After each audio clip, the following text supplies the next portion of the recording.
시편 22장 3절입니다. 같이 읽겠습니다. 이스라엘의 찬송 중에 계시는 주여, 주는 거룩하시나이다. 한번 다시 읽겠습니다.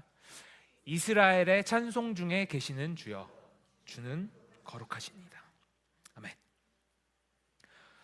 저희가 지난 시간들을 통해서 과연 영적 전쟁은 무엇인가, 영적 전쟁에서 기도는 어떤 역할을 하는가, 이런 것들을 나눴습니다. 오늘은 찬양에 대해서 나누려고 합니다. 저희들이 영적 전쟁에서 승리를 하려면 방어만 해서는 절대로 이길 수가 없습니다. 방어를 아무리 잘해도 공격을 하지 않으면 전쟁에서는 절대 승리할 수가 없습니다. 물론 저희들이 방어를 잘해야지 공격할 기회도 있지만 공격을 우리가 어떻게 하는지를 알아야 되기 때문에 이 찬양에 대해서 저희들이 정말 제대로 알아야 합니다. 말씀과 비롯해서 우리의 무기 중 몇 안 되는 아주 중요한 찬양입니다. 그런데 모든 찬양이 다 능력이 있느냐? 그렇지 않습니다. 모든 능력이 다 어둠의 세력을 물리치느냐? 절대 그렇지 않습니다. 이 찬양은요, 저희들이 정말 마음에서 나오는 고백으로 주님께 올려드릴 때 능력이 있습니다. 왜 그런지 이제 조금 이따 설명을 드릴 건데, 이 찬양이 얼마나 효과적인지 그것을 이 어둠의 세력들도 알고 있어요. 귀신들이 귀신같이 한다 그러죠. 그래서 어떻게 하냐면 찬양을 못하게 막습니다. 입을 막습니다. 어떤 이유에서든 찬양할 때 찬양하지 못하도록, 나의 마음을 하나님께 바쳐드리지 못하도록 찬양을 막습니다. 어둠의 세력이 하는 짓입니다. 우리가 그것을 분명히 알아야 해요. 왜냐하면 이 찬양을 할 때, 힘찬 찬양을 할 때, 하나님께서 받으시는 찬양을 할 때 어둠의 세력은 무서워서 도망가기 때문입니다. 그러면 적군의 입장에서 이 싸움에서 승리하려면, 이기려면 방법이 너무 간단하겠죠. 공격을 못하게 막는 거죠. 어떻게 공격을 못하게 막느냐? 세상 걱정 가득해서 입에서 찬양이 못 나오게 합니다.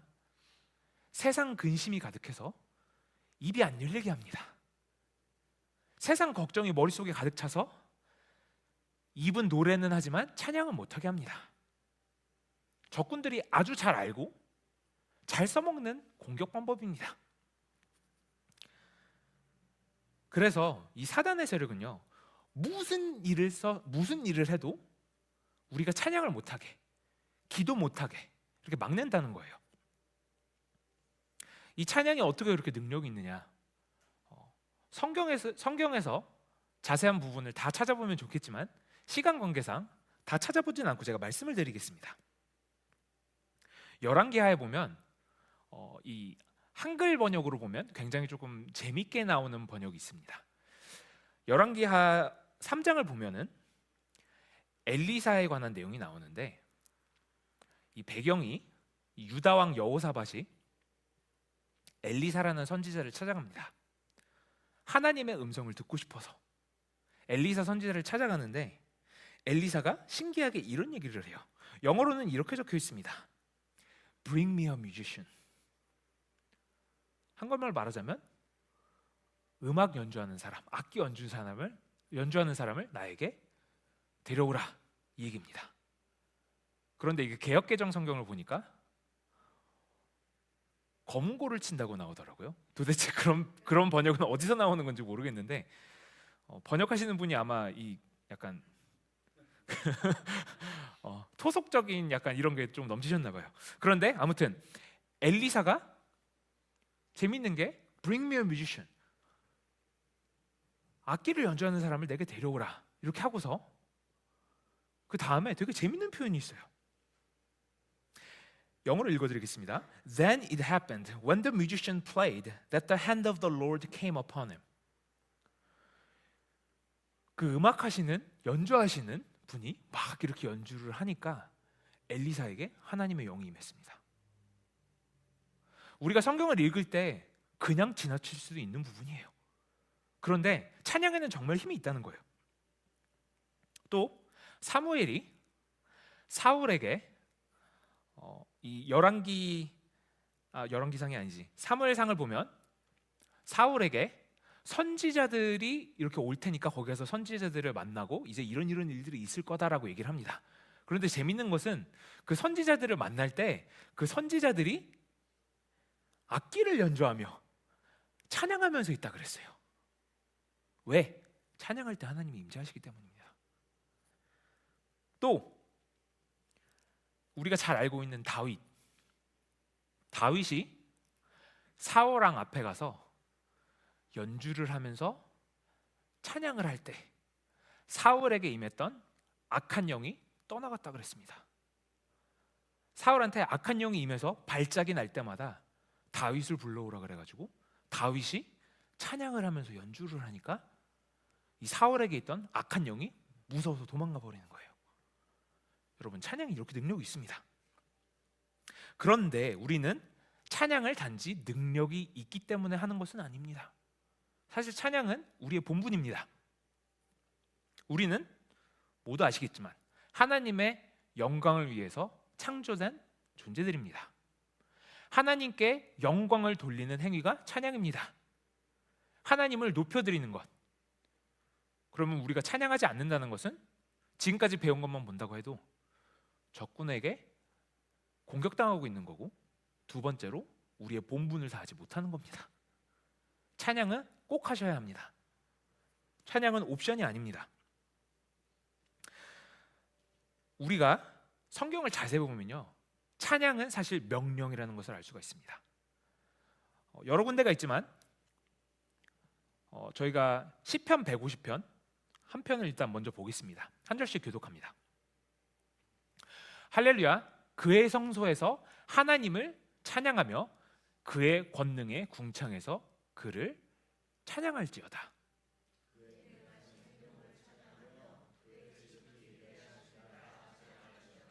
나팔 소리로 찬양하며 비파와 수금으로 찬양할지어다.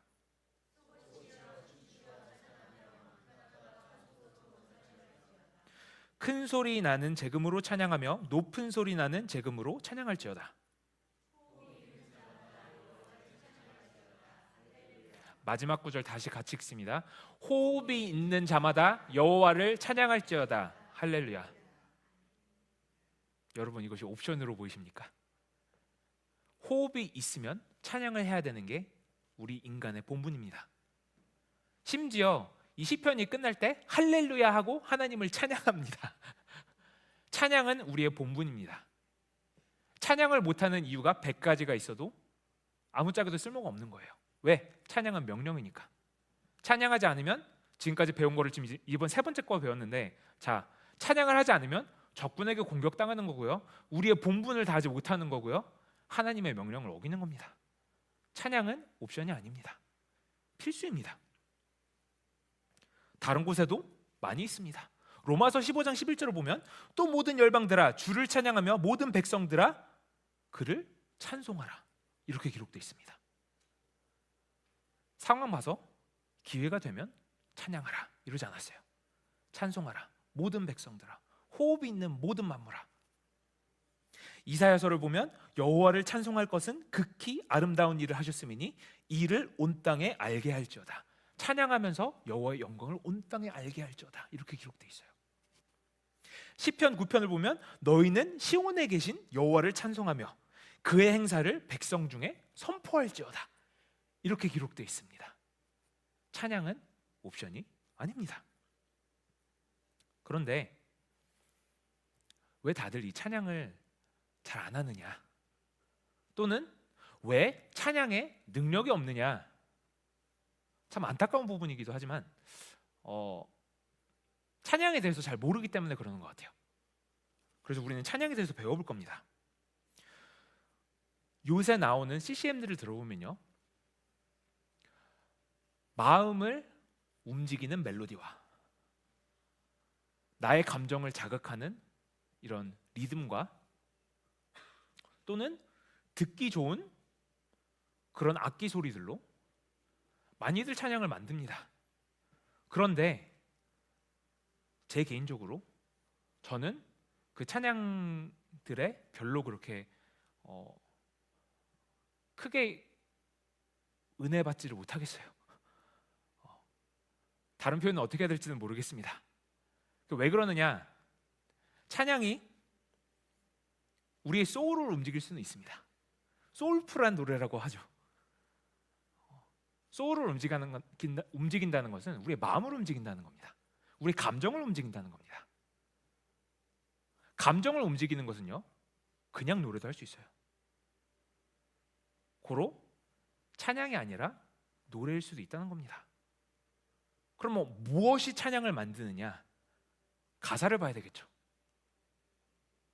그러면 다른 사람이 그 가사를 썼는데 그 가사를 내가 읽는다고 해서 그것이 찬양이 되느냐? 그것도 그렇지 않습니다. 그러면 찬양은 무엇이냐? 찬양은 무엇이냐? 찬양은 영적 전쟁의 무기라는 것을 다시 한번 말씀을 드리겠습니다. 여호수아가 백성들을 데리고 여리고성을 7바퀴를 돌 때, 마지막 돌 때 나팔을 확 불었단 말이죠. 그러니까 여리고성이 박삭 무너졌습니다. 찬양에는 그런 능력이 있다는 거예요. 이스라엘 사람들이 전쟁을 할 때 항상 앞에 이렇게 찬양하는 사람들이 있었습니다. 찬양은 영적 전쟁에서 우리에게 승리를 가져다 주는 그런 무기입니다. 꼭 기억하시고, 이 찬양이 이런 영적 전쟁에서만 능력을 갖다 주느냐? 그렇지 않습니다. 우리가 잘 아는 신약의 바울과 그 다음에 그 신라가 같이 감옥에 갇혔을 때 그 천사가 나타났다는 그 스토리들 다들 들어보신 적 있으시죠? 그런데 그때 뭐 할 때 천사가 나타났냐면 찬양할 때 그랬습니다. 찬양할 때. 찬양할 때는 하나님의 임재가 있어요. 정말 제대로 된 찬양이면. 우리가 본문 말씀도 읽었지만 찬양 가운데 거하신다고 했어요. 하나님은. 찬양 가운데 하나님의 임재가 있습니다. 자, 그럼 어떻게 찬양에 이런 힘이 있느냐? 간단합니다. 처음부터 이 설명을 못 들으신 분들이 있기 때문에 잠깐 설명을 해드리면, 저희들의 기도 생활, 예배 생활, 찬양하는 그 모든 것들은 구약 성경에 나오는 이 성막을 비유해서 보면 이해하기가 쉽습니다. 하나님의 영광이 구름 기둥으로 이곳 지성소에 이렇게 있고요. 그 다음에 그 바깥으로 여기가 성소 부분입니다. 그리고 여기 바깥이 뜰입니다. 그리고 여기 약간 이런 울타리 같은 게 있어요. 우리가 찬양할 때는 이렇게 들어가는 거라고 그랬죠. 기도할 때도 이렇게 가는 거라고 그랬죠. 우리가 깊은 곳으로 나아가지 못한다면, 이게 세상 일이든 세상 걱정이든 무엇이든 이유야 무엇이든 간에 우리가 하나님께 이렇게 나아가야 할 때 이렇게 나아가지 못한다면 예배를 여기서 드리고 있는지도 모릅니다. 찬양이 어떻게 능력이 있느냐? 우리가 찬양을 할 때 이렇게 가까이 가기 때문이에요. 하나님께. 우리가 하나님께 가까이 가면 하나님의 임재가 느껴집니다. 하나님의 임재가 느껴지면 악한 영들은 두려워서 떱니다. 그리고 도망갑니다. 하나님의 임재가 있는 곳으로 나아가면 기적이 일어납니다. 능력이 나타납니다. 그렇기 때문에 찬양의 능력이 있는 거예요. 기도와 같은 원리입니다. 그러면 찬양을 어떻게 해야 되느냐? 이런 말씀 들어보신 적 있으신지 모르겠습니다. 찬양은 곡조 붙은 기도입니다. 곡조 붙은 기도. 이것이 왜 중요하느냐? 제가 아까 가사 얘기를 했는데, 다른 사람이 가사를 정말 은혜스럽게 적었다고 해도 그게 내 기도가 되려면 내가 이 찬양을 내 것으로 만들어야 됩니다. 그냥 내가 노래만 한다고 해서 그것이 찬양이 되지 않습니다. 찬양을 볼 때는 저희들이 지금 수요일마다 아이들하고 이 찬양에 대해서 계속 공부를 하고 이거에 대해서 나누고 있는데, 제가 항상 시키는 게 있습니다. 찬양을 고르면 곡을 먼저 보는 게 아니라, 음악을 먼저 보는 게 아니라 가사를 먼저 보고 그 가사의 의미를 알고 그 가사가 어떻게 하면 나의 찬양이 될 수 있을까, 이것을 먼저 가리킵니다. 우리가 하나님께 경배하려면 다른 사람의 고백을 내가 그냥 따라서 한다고 해서 절대로 하나님 앞으로 나아갈 수 없습니다. 내 고백이 되어야 되는 거예요. 내 고백. 자, 찬양을 어떻게 해야 되느냐? 기도하듯이 찬양하시면 됩니다. 기도하듯이 찬양하시면 됩니다. 그런데 찬양을 잘 고르셔야 합니다. 내 마음을 움직이는, 내 감정만 움직이는 그런 찬양을 기도하듯이 아무리 부른다고 해도 능력이 없습니다. 찬양은 어떤 찬양의 능력이 있냐면 하나님을 경배하는 경배 찬양의 능력이 있습니다. 왜? 이유를 또 설명을 드리겠습니다. 아주 간단합니다. 저기로 나아갈 때 무엇 하려고 나아갑니까? 하나님을 경배하려고 나아갑니다. 경배하려면 무슨 찬양을 해야 될까요? 경배 찬양을 해야 되겠죠. 여기에서 하나님 앞에 나아가야 되는데 내 인생이 어떻고, 하나님 나 지금 이러니까 내 마음 좀 알아주세요, 이런 찬양을 한다고 해서 우리가 하나님 앞에 나아가는 게 아니라는 거예요. 그것은 그냥 내 감정만 위로하는 거예요. 자기 위안을 삼는 겁니다. 노래예요, 노래. 정말 찬양을 하려면 내 마음속에 고백이 되어야 하며 정말 기도하는 마음으로 제대로 된 경배 찬양을 우리가 불러야 된다는 거예요. 그리고 우리가 기도에 관해서 이렇게 배웠을 때 제가 말씀드린 게 몇 가지가 있습니다. 기도를 하기 위해선 기도로 준비를 해야 된다고 말씀드렸습니다. 예배를 드리기 위해선 예배로 예배를 준비해야 된다고 말씀드렸습니다. 기도를 할 때는 확고하게 어떤 일들이 일어나도 그냥 쭉 기도해야 된다 그랬어요. 기도를 할 때는 내가 시간을 딱 정해놓고 그 시간은 무조건 사수해야 된다고 제가 알려드렸습니다. 찬양도 마찬가지입니다. 찬양할 때 성도님들이 이런 습관이 있으신 분들이 계세요.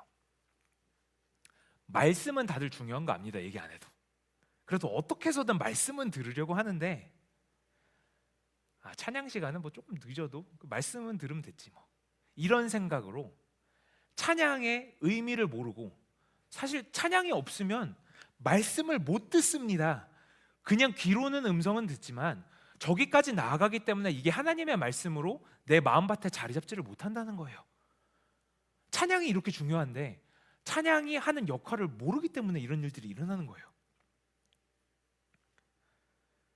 때로는 저희들이 찬양을 할 때 악기들이 방해가 될 때 있습니다.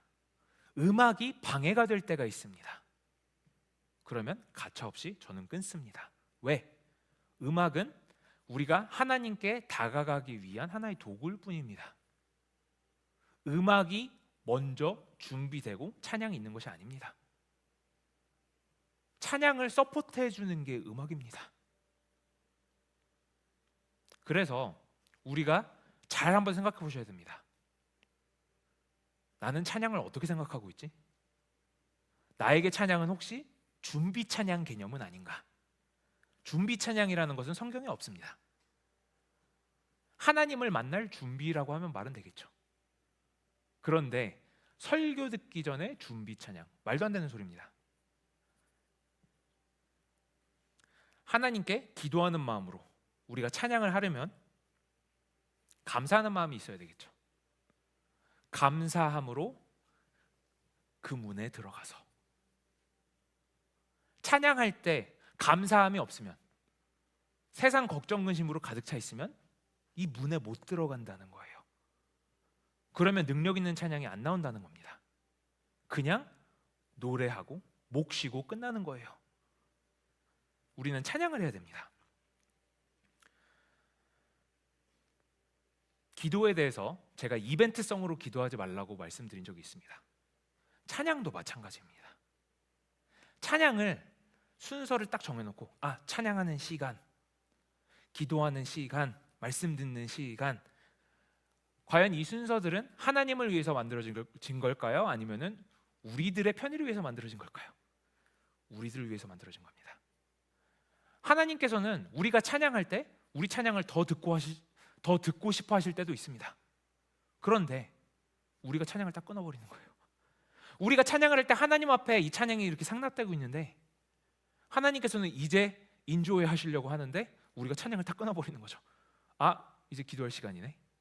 아, 이제 말씀 볼 시간이네. 찬양을 그렇게 하시면 안 된다는 거예요. 찬양은 이 라이프 스타일이 되어야 합니다. 기도도 마찬가지고. 기도도 이벤트성으로 오늘은 기도해야지, 이게 아니고 나의 삶이 계속 기도가 되어야 된다는 거예요. 작은 일 하나하나 할 때도 하나님과 계속 대화하면서 해보세요. 한번. 마찬가지로 찬양을 계속 그렇게 하는 거예요. 내 삶에 찬양이 계속 흐르게. 일할 때도 계속 찬양을 부르면서, 어디를 갈 때도 찬양을 하면서. 왜? 그런 찬양이 가득한 삶을 살 때는요, 어둠의 세력이 틈타지 못합니다. 이 찬양을 삶의 일부로 만들어야 되는데, 그럼 절대 하면 안 되는 것이 있습니다. 듣기만 하는 것. 듣기만 하는 것은요, 여러분, 듣는 게 찬양입니까? 아닙니다. 그건 남의 고백을 듣는 거예요, 그냥. 그죠? 찬양은 내가 불러야 찬양입니다. 내가 이것을 계속 듣는다고 해서 내가 찬양했어, 이게 아니라는 거죠. 목적은 우리가 여기에서 하나님 계신 저곳까지 나아가는 건데, 그게 교회에서든 교회 밖에서든 나의 삶의 영역에서든 나의 가족과의 영역에서든 목표는 하나님과 동행하는 건데, 하나님 저기 계신데 우리는 여기에서 그냥 찬양만 이렇게 듣고 있으면 안 된다는 거죠. 찬양을 해야지 내가 이쪽으로 간다는 겁니다. 찬양은 입으로 꼭 불러야 합니다. 우리가 잘 아는 다윗이 찬양을 얼마나 많이 썼습니까? 시편을 얼마나 많이 썼어요. 이 찬양을 삶의 일부로 만든다는 것, 어떨 때 유용하냐면요, 때로는 우리는 사람이기 때문에 시험에 듭니다. 시험에 들면요, 기도가 안 나와요. 시험에 들면 걱정과 근심으로 마음이 가득 찹니다. 기도를 하고 싶은데 막혀서 기도가 안 나올 때가 있단 말이에요. 자, 제가 찬양과 기도가 주파수가 똑같다고 알려드렸습니다. 기도가 안 되면 어떻게 해야 될까요? 찬양을 부르면 됩니다. 아무 찬양이냐 부르면 되냐? 아닙니다. 경배 찬양을 부르는 겁니다. 왜? 경배 찬양을 부를 때 내가 하나님께 가까이 가면서 나의 문제는 여기에 남겨두고 나는 이제 하나님을 보게 되는 거예요. 더 이상 내 문제 이거 어떡하지 저거 어떡하지가 아니고 하나님을 바라보게 되는 거라는 거예요. 하나님을 바라볼 때 우리가 영적 전쟁에서 승리하고, 하나님을 바라볼 때 우리 삶의 능력이 나타납니다. 그게 믿음이에요. 걱정, 근심이 찾아올 때 찬양을 합니다. 찬양을 크게 합니다. 또는 와이프 또는 허스밴드, 보이프렌드, 걸프렌드랑 싸움이 나려고 할 때 차 안에서 그냥 찬양을 크게 틀고 찬양을 따라 불러보세요.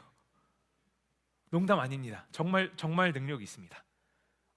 그냥 인간적으로, 감정적으로 마치 사람들이 스트레스 풀려고 노래방에서 노래하는 이런 스트레스 푸는 게 아니고, 찬양에는 능력이 있다는 거예요. 찬양을 할 때 들을 때가 아니고. 가장 중요한 거 말씀드리겠습니다. 지금 찬양을 어떻게 해야 되느냐에서 얘기를 하고 있는데, 일단 첫 번째로 기도하는 것 같이 찬양해야 된다 그랬어요. 그리고 두 번째로 삶의 일부가 돼야 된다고 말씀드렸습니다. 가장 중요한 겁니다. 세 번째, 하나님이 만족하실 때까지 찬양하셔야 됩니다. 찬양도 그렇고 기도도 그렇고 그 자체가 목적이 아닙니다. 기도해야지, 기도했어, 됐어, 이게 아니고, 찬양해야지, 찬양했어, 됐어, 이게 아니고, 기도하는 것은 하나님을 얻기 위함이고 찬양하는 것도 하나님을 얻기 위함입니다. 하나님을 얻으려면 무엇을 해야 될까요? 하나님이 만족해 하시는 걸 해야 되겠죠.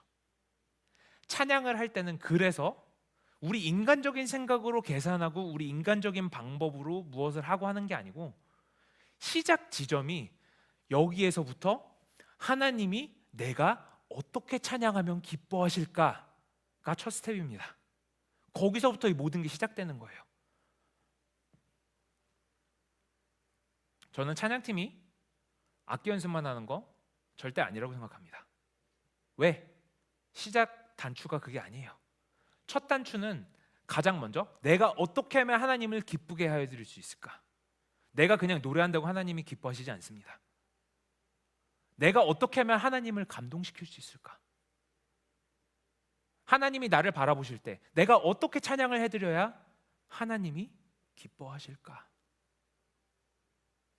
우리의 궁극적인 목적은 하나님을 영화롭게 해드리는 거예요. 하나님을 찬양하는 거예요. 하나님을 기쁘게 해드리는 거예요. 그게 세 번째입니다. 하나님을 기쁘게 해드리는 찬양을 해야 됩니다. 우리가 머리로는 다 알고 있어요. 예배 드리는 것, 하나님을 위한 것이다. 그런데 찬양을 할 때 하나님을 위한 것이다라고 얘기는 하면서 실제로 마음에서는 절대 그렇지 않을 때가 너무나도 많습니다. 찬양을 그냥 순서 중에 하나 이렇게 여겨버리면 우리가 예배드리는 그 행위 자체가 의미가 없어지게 되어버린다는 거예요. 찬양은 그렇게 중요한 부분입니다. 왜? 우리 눈에는 그렇게 중요하지 않을지는 몰라도 하나님께서 중요하게 여기시는 부분입니다. 하나님께서 중요하게 여기시면 우리도 중요하게 여겨야 되는 게 당연한 거예요. 우리가 찬양을 어떻게 준비를 하고 우리가 마음가짐을 어떻게 하고 내가 찬양을 크게 하고 작게 하고 그 무슨 데시벨이 중요한 게 아니고요. 하나님께서 바라보실 때 과연 얘가 내 앞에서 나의 마음을 기쁘게 하려고 지금 저렇게 하고 있는 것인가? 아니면 어떤 이유에서든 찬양 안 하고 있는 것인가? 여러분 한번 생각해 보십시오. 우리가 찬양할 때 우리 눈에는 보이지 않지만 하늘에서도 천군 천사가 같이 찬양을 합니다. 우리가 찬양할 때 산과 들과 바다도 같이 찬양을 합니다. 이 세상에 있는 모든 만물이 다 하나님을 찬양합니다. 그러면 전 우주의 창조자이신 하나님께서 이렇게 내려다보실 때 나무도 바람 타면서 이렇게 찬양을 하고 있고 바다도 이렇게 흐르면서 찬양을 하고 있고 모든 게 하나님을 다 찬양하고 있는데 내가 입을 꾹 다물고 있다? 하나님께서 어떻게 보시겠습니까? 찬양은 하나님께 드리는 겁니다. 내 상황을 보고 하는 게 아닙니다. 하나님 마음에 들으려면 참 어떻게 보면 어렵고 어떻게 보면 간단한 것 같아요. 사랑하는 사람이 있으면 그 사랑하는 사람에게 무엇을 해야 그 사람이 기뻐할까? 내가 무엇을 하는 것을 이 사람이 싫어할까? 여러분, 하나님은 인격적이신 분입니다. 우리의 행동이 나 기준으로 내가 이 정도 했으면 하나님께서 받으시겠지. 그건 우리 생각이고요. 하나님 마음에 들어야 하는데 사실 100점짜리 대답은 무엇을 하고 무엇을 안 하는 것이 아니라 하나님이 원하시는 사람이 되는 게 정답입니다. 누군가를 사랑할 때는요, 그 사람하고 아무 관계도 없이 단지 그냥 이 사람이 좋아하는 거 이렇게, 그 사람이 싫어하는 거 안 하고, 그런다고 해서 이 사람하고 관계가 이렇게 돈독해지는 게 아니란 말이죠. 사람 관계는요, 그 마음을 헤아려야 합니다. 우리가 찬양할 때도 그 하나님한테 집중이 맞춰져 있어야지 하나님의 마음을 헤아릴 수가 있는 거예요. 하나님의 말씀을 읽으면서 하나님께서 이런 생각을 가지고 계시는구나. 내가 어떻게 하면 하나님을 영화롭게 할 수 있을까? 우리가 해야 되는 겁니다.